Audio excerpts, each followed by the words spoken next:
presyo ng prutas dyan sa Divisoria, good news yan. Hindi pa naman daw tumataas ang presyo. Alamin nga natin mula kay RH29, Boy Gonzales. Boy.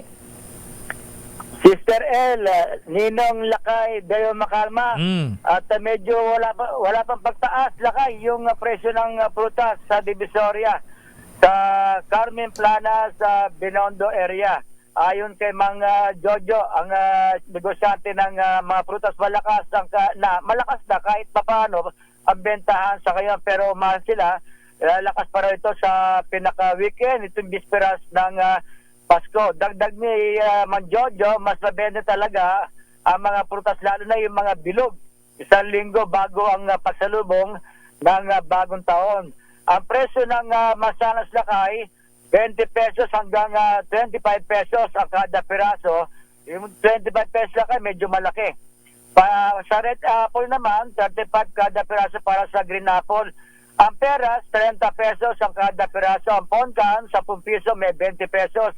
Ang orange, 25 pesos hanggang 35 ang kada piraso, conforme naman sa laki. Yung kiat-kiat, 50 pesos kada balot. Ito yung maliliit na poncan. Ang persimmon, Lakay, 35 pesos ang kada piraso. Ang ubas, 100 hanggang 180 pesos ang kada kilo. Depende sa klase. Ang dragon fruit, Lakay, medyo maganda to. Bawat kilo, 180 pesos. Pasustahan sa raw to. Ito, lalo na yung kulay pula na dragon na fruit. Strawberry, 100, may 150 kada pack. Ang suha, nasa 50 ang piraso. Meron din yung mga presyo ng ang tawag ito, mga mangga dito sa area. Pero sa local fruit, Lakay, maraming nabibiling local fruit dito sa may area ng Asuncion Street, sa Tondo side naman, sa Divisoria. Ito si Gonzales para sa Disares. Boy, magkakano yung yung isang box ng grapes, apple o kaya orange, mga ganyan?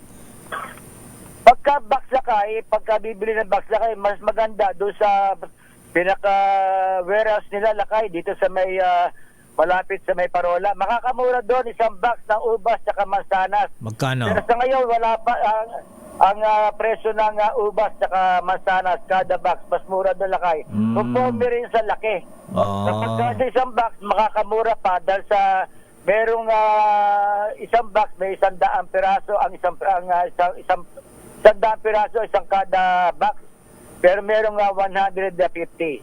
Dahil na, Lakay, ito darating na bago magbagong taon, mas malakas ang benta ng mga prutas. Sa ngayon, ang mga mabili, Lakay, yung mga damit, mga pangregalo at mga isusuot ng mga kababayan natin nagtutungo dito sa Divisoria. Dahil marami kasi, Lakay, nagtutungo rito na galing pa ng Bulacan, galing ng Cavite, na namimili dito sa area ng Divisoria.